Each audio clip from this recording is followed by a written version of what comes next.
Well, look at that. It truly is a village full of happiness. Everybody's so happy they're quite literally flying in the sky. Oh wait, maybe they're just hanging from a tree. You must be one of the new settlers. Welcome to Gilded Vale. Yeah, You'll be yep. pleased to know that we've had some recent vacancies here.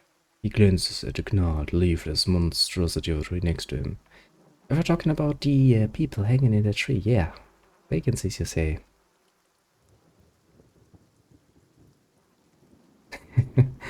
Do you welcome everyone this way? He remembers the ears buzzing of flies from the tree. Of course, we'll need to make some inquiries first. The inestimable Lord Radric VII has taken great pains to insulate our town from Widewind's legacy. Have you ever conceived a Hollowborn child? Have you ever conceived a hollow... I don't even know what a hollowborn child is supposed to be. What are you talking about? An infant born without a soul, of course. Lord Raderick has made it his first priority to eliminate this scourge from our village. Are you indirectly asking me if I did the sex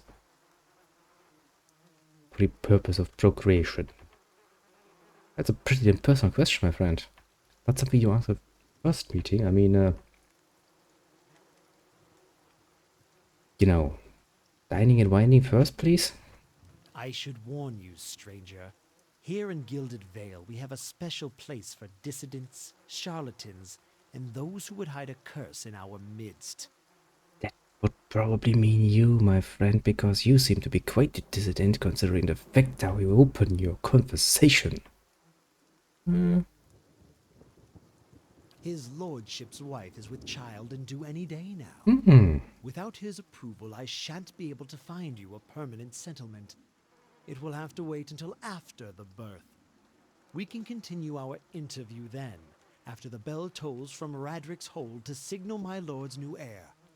In the meantime, you can find temporary accommodations at the inn just southwest of here.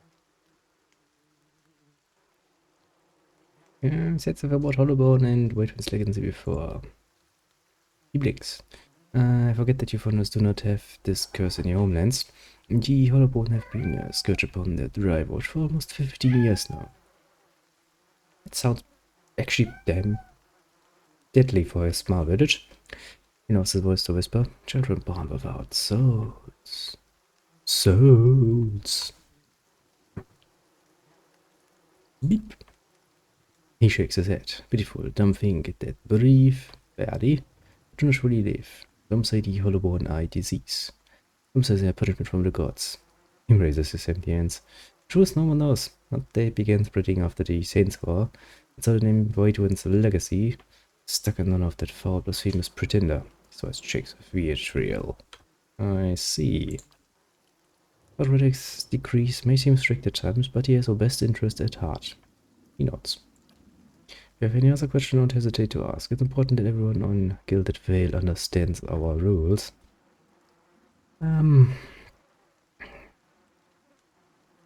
Yes, other people can gain strange ceremonies from ruins. Let's not, and I'm feeling somewhat strange, considering his reaction to something strange is apparently to hang you from a tree.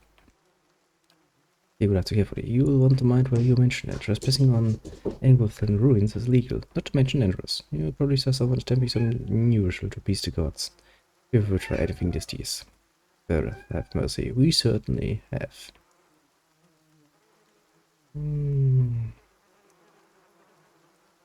let's not talk to Urgot.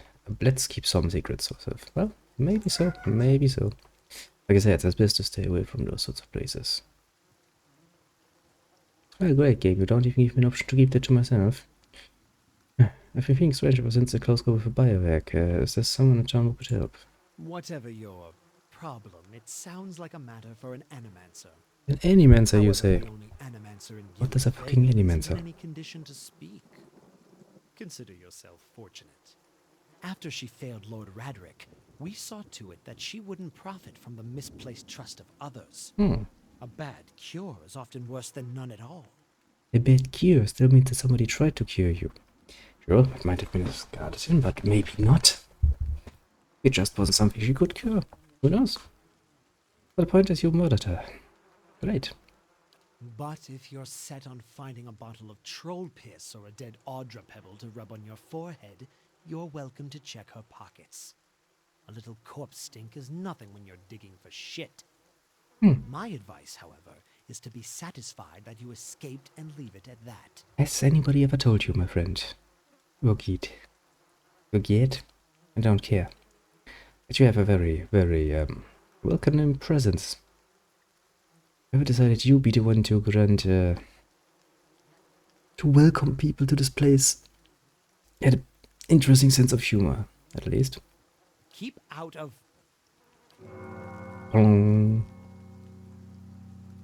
Listen! Yeah, I listen. 2 tolls. Let that be the last. Of course. 3. Gods have mercy. That sounds... It seems your arrival is ill-timed. Uh-huh. 3 bells toll only for the death of a Radric. I fear Lord Radric's heir is lost, or else Hollowborn, and so lost all the same. You should tread carefully. Circumstances have changed a great deal. What do you mean by that? You come to us at a time of mourning. Their legacy has struck at the heart of Gilded Vale. Our efforts to redeem ourselves in the eyes of Berat must be redoubled. He set steady gaze on you. What precisely happened here? More notice when the messages arrive. The batteries of childbirth, perhaps. But this is not your concern. Don't threaten me, little man. There's no threat, only warning. Radric will tolerate no threats to his kin or those who live upon his lands. It will not make him more docile. Shouldn't you be happy that somebody is at least willing to try to live here, you know? I mean, if this land is so cursed. Oh well, apparently, yeah. How does this affect your lord's offer then to new settlers? You have nothing right now. I advise you to get some rest. Again, I stay before, like, yeah. Find me afterwards. No. More soon enough. Farewell, son of a... Fie, you're itching for the kindling touch of your sister, you cock's feather! That's, I'll cut that barrel-looking tongue out of your head. This is a misunderstanding. I didn't say whatever it is you think I said. We've nigh quarrel. You just said something pretty damn unbecoming. That's where you're wrong. I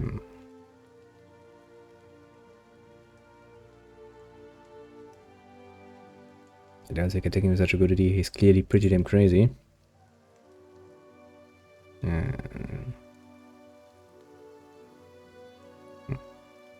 Something baiting yourself you see is generous is to walk away. That's actually a good point. With them, because I prefer turning to you. I don't know, but this one better watch us step around him. With a final slow at if he turns to leave. And they run away. Nice and easy. As they stumble away, the elf turns to you, the tension almost gone from his smooth face. Not quite how I hoped to get to know the neighbors. Thank you for your timely assistance with that awkward situation. You mean for making a piss defense? You're welcome. Well, that is one way of putting it. I'm pretty sure they were a bit scared of that. Straighten the zone and you note the remains of fraying embroidery on his gloves. His boots are kicked with the dirt of many months' travel, but the leatherwork beneath it is sturdy and fine. I suppose introductions are in order after that little fiasco. Aloth Corvisor, at your service.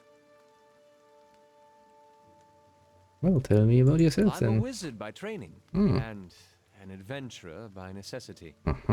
I was born in the Seathwood, part of the mainland of the Adir Empire, and both of my parents served the nobility, which afforded me an education for which I'm grateful. However, there were no open positions in those houses, and so I decided to seek new means in a new land. Well, so far so good. How much of that is the true story? And how exactly did you come to be here? Well, I was traveling with a caravan, and we were separated in some ruins. In Gwithan ruins? Oh, those can be dangerous places. Oh, you during tell the me best about of it. times. which these are not, then half the locals would arrest you for trespassing and the rest would kill you outright. I'm curious, what exactly did you find there? Biowick. And you survived? I've heard such a thing was impossible. But it seems you either have a knack for timing or the favor of the gods. So, what the frick are you doing, in this very nice village? An excellent question. I came looking for fresh air and cheap land. Hmm. Instead, the magistrate gave me directions to the inn and a story about the local lord's expectant wife. But I take it that's a familiar tale. Oh yeah, I've heard that story before. Well, like I said, I'm also a settler. Indeed. In that case, welcome to Gilded Vale, a true refuge from civilization.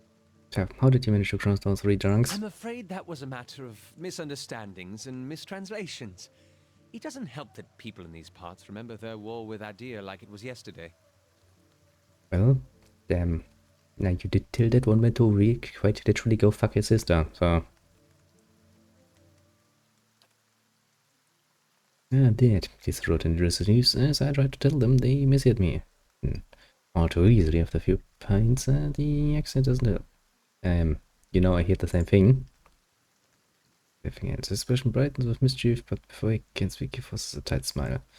So hard you expect to see blood finally his face flex, and he makes his, I should speak more clearly next time. My apologies. You don't exactly look like a settler. Begging your pardon, but neither do you.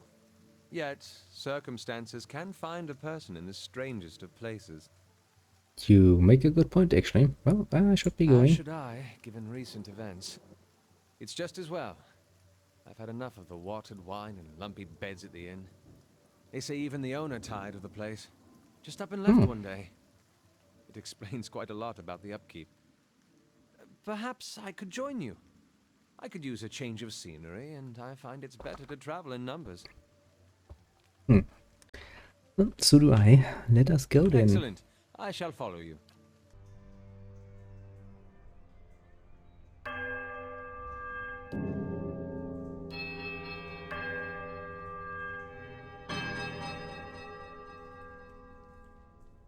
Okay. Sometimes apparently if you just... What did I click? I made right, middle, left, then right again. Didn't I do that before? Why do I get another wrist? I'm not going to complain much about it. Because that opens the door. Nice. Now then, let's see here. What sort of horribleness awaits us? Well, coffee. Still the best thing ever created. Lost spirit. The light raises from the bones as you approach. For a moment to register the faintest image of a standing figure. Features a blur of mist or smoke before the world tilts. It is as if you have stepped sideways and into a new life. You are racing down a flight of stairs, following a weaving circle of torchlight. Your own panting breaths are loud in your ears. Panic and your ropes alike foul your steps, and you nearly stumble before a hand reaches out to grip your arm and steady you, a fellow acolyte, who smiles encouragement as you reach the bottom.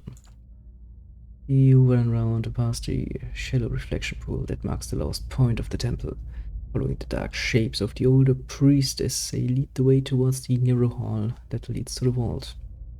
You pass one of the torchbearers as you go.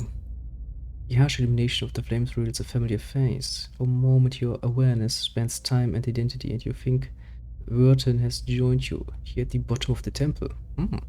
Memory glances at you for a moment, then looks past at someone else. I'll come back once they are gone, he's saying. You're being pressed along by the crowd, and his words are growing faint. Just keep quiet. We can't take any chances. Inside the vault, golden relics gleam like welcoming stars. The memory twists, jarring you loose from one moment and plunging you into another like a flung doll. Only darkness around you now. You think yourself blinded until you know it settles onto you like a cloak. The candles have all burned away. You know now, too, when you think certainly that nobody is coming. There's a cracking noise somewhere to your left, a wet slurping gurgle, and the rapid soap. You cannot see, and so you cannot know which brother or sister has fallen, which digs after what water or body may provide. You hear in the faint murmuring to your right the familiar cadence of prayer, but you do not recognize the words. You're too tired to do harm. Your thirst is like fire within you. Your tongue is sick in your throat. Every breath is a struggle that needs your strength from you. There's a light, they said, at the end of every bout of darkness, but this one does not end. It releases you, and you come back to yourself in pieces. Your vision clears, and the world around you is revealed once more. Cast a much hues by the sickly illumination of the soul still drifting like fading fog. Fear wafts off the spirit in waves, fraying at your own emotions.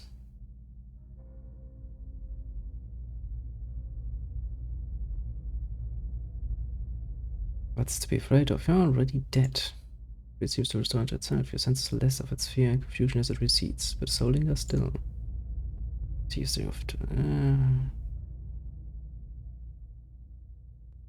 I'll gather the remains. What you could find of the bones of the priests. It's a heavy and gruesome burden, but you managed to recover them all. Of course. We have found the remains of the dead. I shall. Now then, Walton has a bit of explanation to do. You kinda abandoned those people down there, eh? To a pretty damn gruesome death, mind you. Not a nice thing. At all.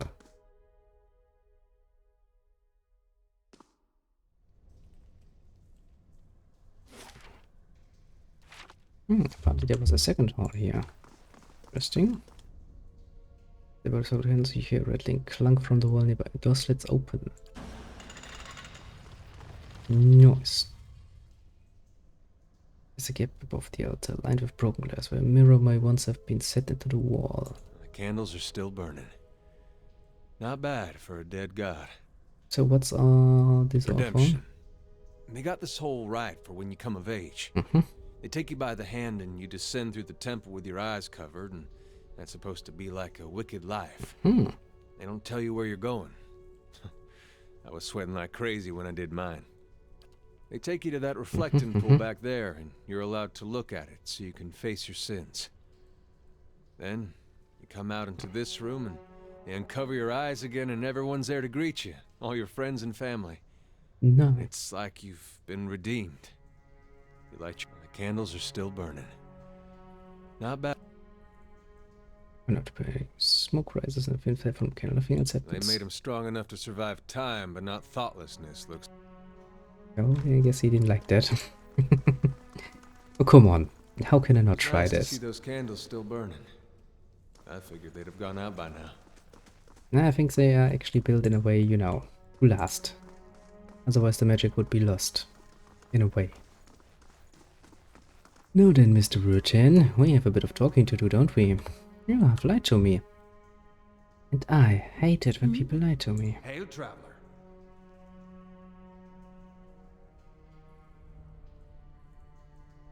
Well. Something you're nervous about? That's all. You lied to me.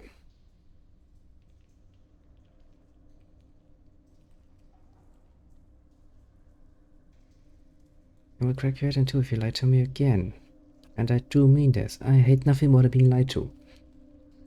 If you're a quest giver in an RPG and you tell me outright you want me to murder somebody and you give me coin for that, I'm willing to consider it. If I don't like the person, that is. But if you start by lying to my face, I get the necessary feeling I should take my sword, ram it up your throat. Catching my drift here, little bird hand, eh?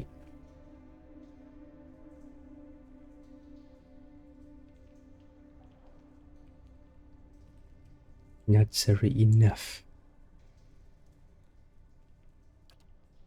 Needed to play, that's all. So it's not, you don't understand. I tried to help them. I did every day, every single day. I went to the temple and I warned them. I told them that they were playing with fire, but it wouldn't be patient forever. Every time they shrugged it off, like I didn't know what I was talking about, like it wasn't costing me coming in to try and help them. I could have been arrested right alongside them. Session, you worked for Redrick. Yes, but not anymore. A long time since I held the blade. I knew what was coming. It was their own damn stupidity that kept them in there. Couldn't understand. Everyone he gave they ignored. The Redrick, she had to be reborn anyhow, so it didn't matter. She got what she wanted, her martyrdom. Really got us to round them up, lock them in these cells. They commence into hide at least. They have that vault full of old relics, gold and such. I thought I could hide in there. Once I got left, they'd have something to sell for passage out of the Direwolf back to Adir. When I told them that the priest had already gone, they ordered the temple sealed. Couldn't get in again. There's nothing I could do. But tell someone. Get down together. Organize a rescue.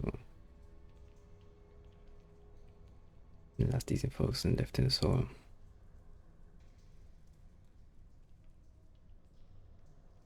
So why did you send me down there? Means to have the temple cleared, they would have found the bones eventually. I lied to them when I said the priests left, and I'd hang. Maybe they'd be languishing in cells now. Maybe they'd be off somewhere in the Empire and I'd have a night's peace. Would you aware of it?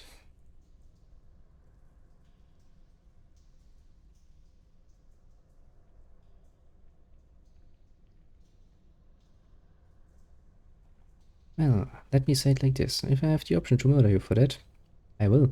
I hate liars. Really do.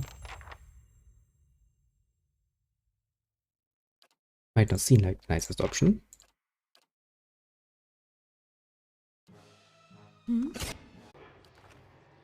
Indeed.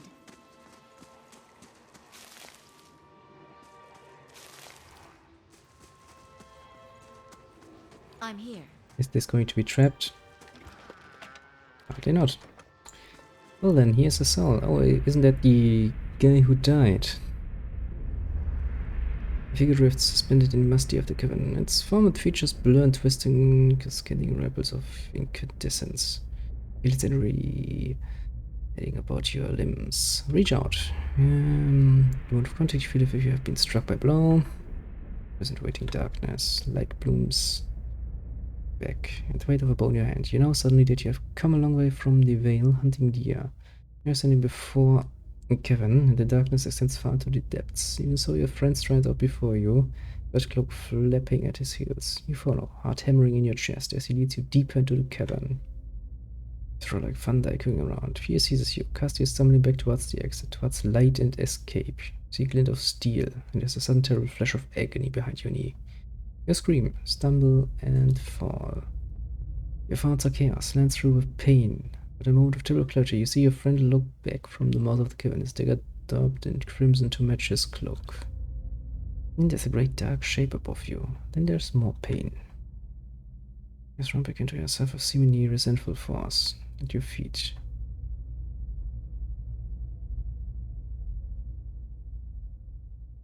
I met him on the road, your friend, you know. And spirit raging grief seemed to prove from dreaming. You're dead, spirits. There's nothing for you here.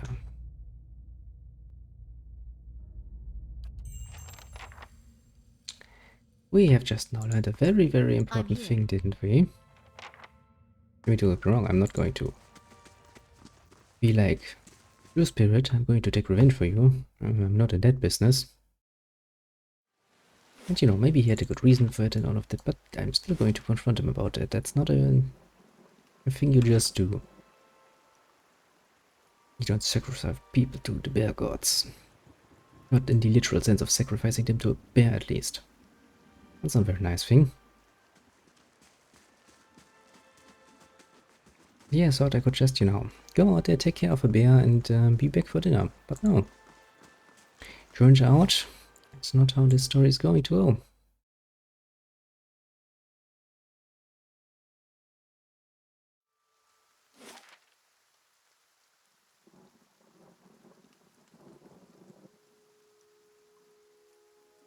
Now, was this the house? I think this actually was the house, wasn't it, where those two were? Also, apparently, you're sleeping with a wife, aren't you? Little Norton. That's also something I'm not too fond of. Mind you.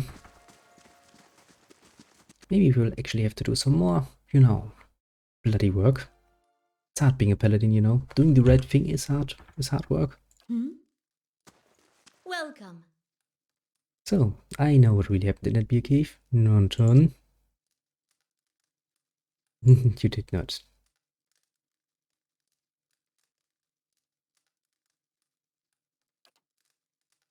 I had a vision to give. I saw pieces one as he lifted them. I saw you cut them with a knife. Why did you do it? It was your friend. It's cruel enough man to his friends. You didn't know him. You wouldn't defend him if you did. I think Bernie husband, he was as much a beast as Dead Bear. Tried to leave the first time I suffered his temper, but he wouldn't have it. We met, and I knew I'd found someone special, someone kind who cared for me. Please, I'm gonna leave this place. We start somewhere else. We have some coins.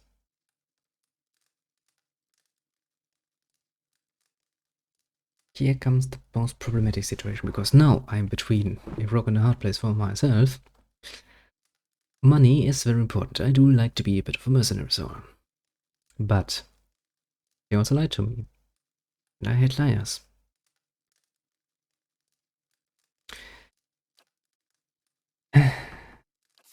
I will take from you whatever I desire. Believe you me, I'm pretty good at it.